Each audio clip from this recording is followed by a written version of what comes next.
We had, in fact, after the incidents that took place in Clariat many weeks back and before also in different occasions, the intelligence department and the wing of the police department and the police department as a whole had been working very, very aggressively on this particular blast that took place earlier in Clariat. And in the process, a large number of the sleeper cells and people who were involved in these blasts, in fact, all of them were arrested and all of them were neutralized in the sense that they were all arrested. So neutralized could mean other things, but here we're talking about arrest. So all of them were arrested. So all the people involved in those blasts were arrested, and that of course led to maybe the reactions that we're seeing now. But as I said, firm action has been taken in the past. All the people involved in all the past incidents have been caught, and we will ensure that all the people who are involved in this particular incident or anybody who will be in threat to anybody, any citizen of the state, will not be spared. No, absolutely not. Because there are, in fact, the intelligence department has been working very aggressively. As I said, because of the hard work of the intelligence and the police department as a whole, all the people involved in the bomb blast in Clariat have been arrested. Clariat means you're talking about the cement company, you're talking about the flag hoisting that took place, you're talking about the police premises where the bomb blast took place. All the people involved in all these incidents have been arrested. So the Intel department has been working very aggressively. But yes, this incident took place, which is very unfortunate. But as I said, we are sending a very, very strong and firm message to all those involved in this that none of them will be spared.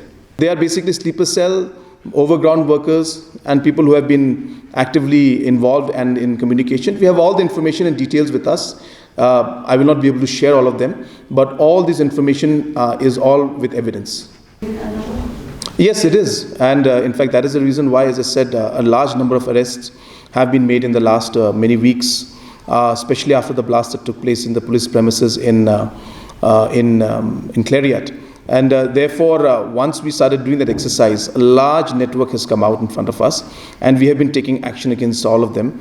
And as I said, a large number have been arrested. And now with this incident happening, more in fact detailed investigation will happen, and all those involved in it will be brought to justice, as I mentioned. So we are going to take a really firm stand on this, and as I said, we will be very, very firm on our action against people who are involved in this blast. In the past incidents that took place in Clariat, yes, and we have in fact investigated, and we have found evidence, and we have caught the people.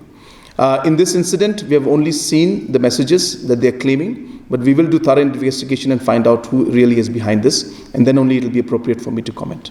This is an incident that, yes, should not have happened.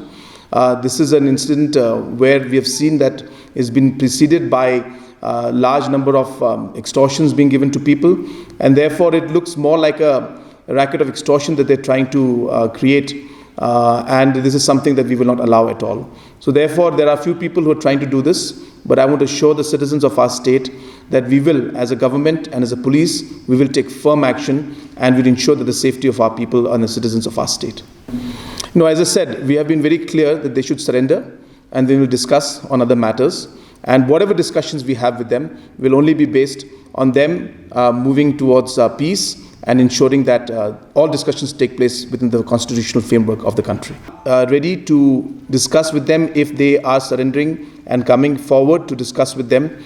But we don't want any kind of conditional talks out here. They must surrender and they must come forward and want a discussion with us. We are ready to talk, but it has to be an unconditional talk, and it has to be a talk that is very much within the constitutional framework of the country.